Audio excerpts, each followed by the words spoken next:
Hola amigos, antes de empezar el vídeo de hoy, que he grabado en exteriores, y por tanto, bueno, en exteriores uno se distrae más y se le pueden quedar algunas cosas en el tintero.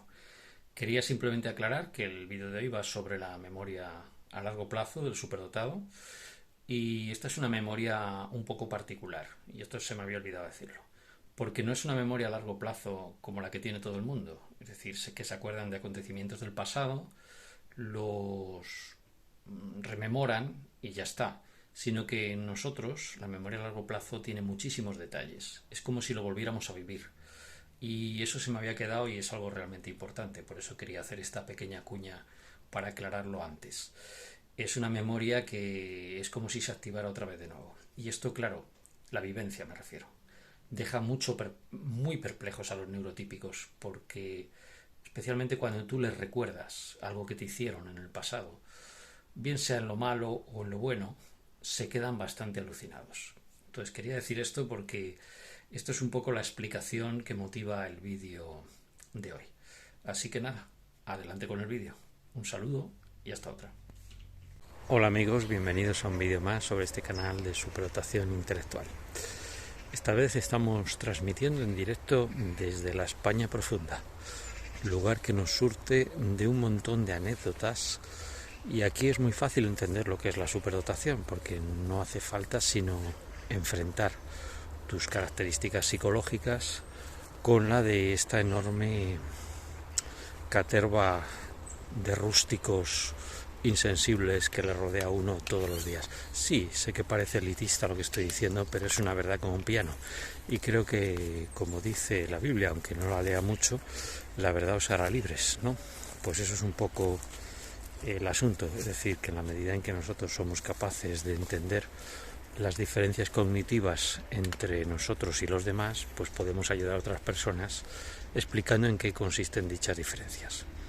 En un vídeo anterior habíamos hablado sobre la diferencia entre memorizar y aprender. Creo que es evidente que no son la misma cosa.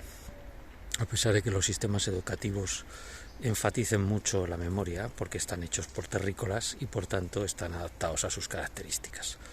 Pero aquí se da una enorme paradoja y es que el superdotado tiene una gran memoria, tanto memoria a corto plazo como en memoria a largo plazo. Hay una enorme cantidad de estudios psicológicos que lo avalan este hecho.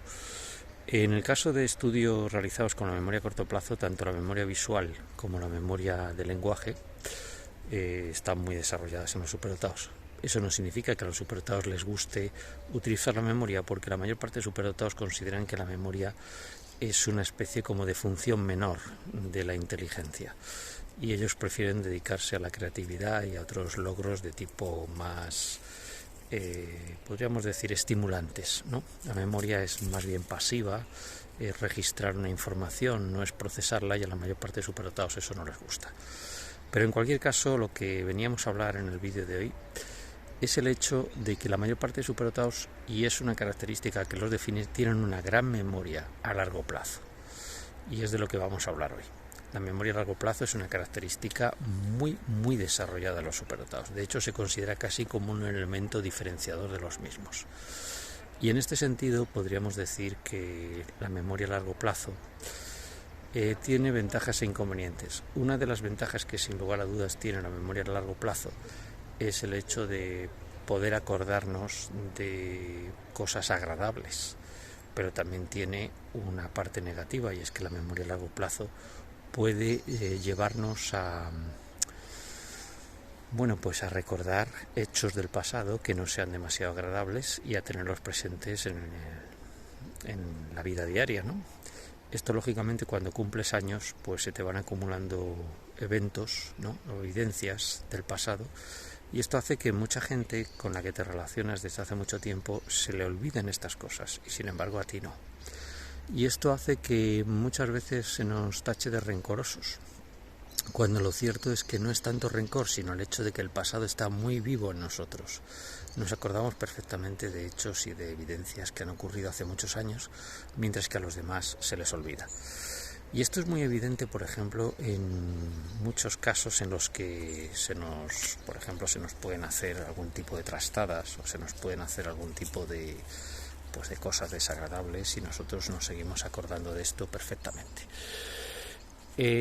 Por ejemplo, puedo poner varios ejemplos. En una ocasión, una persona, era cuando se empezaban a usar los libros electrónicos, todavía no estaban muy asentados, esto ocurrió hace más de 25 años, y un compañero de trabajo en esa época, pues le gustaba tener los libros en papel. A mí no me ha gustado mucho nunca tener los libros en papel porque me ocupa mucho espacio en la biblioteca. Sí que tengo algunos, pero lo que sería para alumnos y demás, libros de texto, pues muchas veces los utilizo en soporte digital.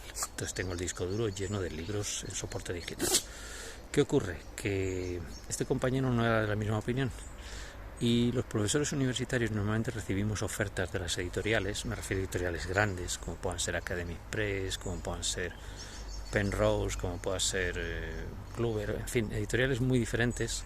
Nos ofrecen regalarnos libros de texto y utilizarlos en nuestras clases. Entonces los citamos en la bibliografía. Ellos de esa forma hacen negocio, es decir, los libros de texto que tú recomiendas a tus alumnos los van a comprar. Eso, como digo, ocurría hace muchísimos años, cuando todavía los libros digitales eran incipientes. Pues bien, este compañero no tuvo mejor ocurrencia que suplantar mi identidad, es decir, decirle a la editorial que le trajeran 2 libros, uno para él y otro para su compañero Daniel Patton. Y claro, pasaron los años, eso lo siguió haciendo, se fue relajando el tío, y de repente un día me llama una editorial muy conocida y me dice si este año también voy a querer una versión nueva del libro que han sacado. Yo le digo, ¿cómo que este año? Yo nunca les he pedido a ustedes ningún libro. ¿Cómo que no? Me dice la editorial, si aquí figura usted en los últimos 5 años competiciones de libros de texto y de ecología en concreto, y bueno, pues este año queríamos ofrecerle que hemos sacado una nueva edición de este y de este otro libro. O sea, el tío se había hecho una biblioteca a mi costa, básicamente, no solamente con los libros que él utilizaba en sus clases, sino con otros muchos. Es decir, él le decía a la editorial, pues yo quiero este y este otro para mi compañero, ¿no? O sea, es un delito, realmente es una suplantación de identidad. Pero bueno, pues el tío lo seguía haciendo hasta que le pillé, claro. Fui a su despacho y se lo dije, que era un sinvergüenza. Desde ese día no volví a hablar con él. Y cuando lo veo, pues no hablo con él, básicamente, porque todavía lo veo de vez en cuando. Es decir, este es un poco el talante de muchos terrícolas. Luego te acusan de rencoroso. Es decir, a ellos se les ha olvidado el hecho, pero tú te sigues acordando. No porque seas un rencoroso, sino porque tu memoria a largo plazo está ahí, ¿no? No puedes olvidarlo. Es decir, tú te acuerdas de ese hecho como si hubiera ocurrido ayer.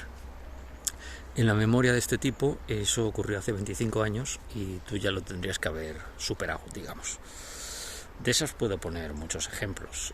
Puedo poner, por ejemplo, otro ejemplo en el que, bueno, recientemente, y ha sido el motivo casi de este vídeo, me ha ocurrido una cosa, y es que hace casi 30 años, una persona me dijo si quería dar un curso de estadística en una universidad diferente a la mía. Yo le dije que adelante. Recurrentemente, cuando yo veía a esta persona, seguía hablándome del famoso curso de estadística. Total, que yo ya me olvidé. Me pareció poco seria esta persona y no volví a hacerle caso. El caso es que pasaron, como digo, casi 30 años, y hace poco me vuelve a contactar y me dice si quiero seguir dando ese curso de estadística o si sigo interesado. Yo inicialmente, pues por amabilidad, le dije que sí, pero luego me lo pensé y dije, pero bueno, ¿esto qué es? ¿No? Es decir, 30 años después de esa oferta que me hizo, en la que yo me ilusioné, yo ahora tengo 58 años y evidentemente pues no me interesa volver a ese tema, es decir, me da exactamente igual. Por tanto, creo que no tiene mucho sentido el tratar de hacer ese tipo de cosas. Entonces, ¿qué pasa? Pues que le digo que no, que pues me lo he pensado mejor y no. Y es ese tipo de cosas a las que me refiero. Es decir, si tú, cuando eras más joven, que estabas empezando profesionalmente, te hubiera venido bien ese curso, ahora para ti es una molestia. Tienes que, bueno, pues que hacer un viaje que a lo mejor no tenías pensado hacer, tienes que dejar tus actividades y tienes que ponerte a dar un curso solo porque al tipo le interesa. Entonces, cuando le dices que no, que lo has pensado mejor, el tipo dice que se va a buscar a otro. Digo, bueno, pues estupendo. Parece maravilloso. Es decir, la empatía que tienen esta gente es mínima. El sentido de responsabilidad que tienen los terrícolas es mínimo. Ellos te meten el dedo en el ojo y luego se les olvida. Se les olvida, pero tú te sigues acordando, porque, insisto, tenemos memoria a largo plazo. La memoria a largo plazo también sirve para otras cosas. Sirve para acordarse de lo bueno, evidentemente. De lo bueno, de lo estupendo que has vivido, y digamos que vives un mundo mucho más rico. Vives en el presente, pero también vives en el pasado, atesorando todo un montón de recuerdos, de experiencias positivas y negativas que sin lugar a dudas forman que tu vida sea mucho más rica. Así que sí, es cierto que la memoria a largo plazo puede tener un problema en el sentido que te acuerdes de cosas malas, pero también te acuerdas de detalles como, por ejemplo, la primera vez que fuiste a buscar setas con tu padre, las sesiones de pesca que te pegabas también con tu padre, cuando eras joven o niño y jugabas con tus hermanos en el campo, en fin, un montón de cosas. Por tanto, es evidente que podemos decir que la memoria a largo plazo es una característica que nos define y por tanto no debemos temer el tener este perfil, simplemente debemos aprender a gestionarlo. Bueno, nada más en esta mañana de otoño, me despido y un saludo y hasta otra. Chao.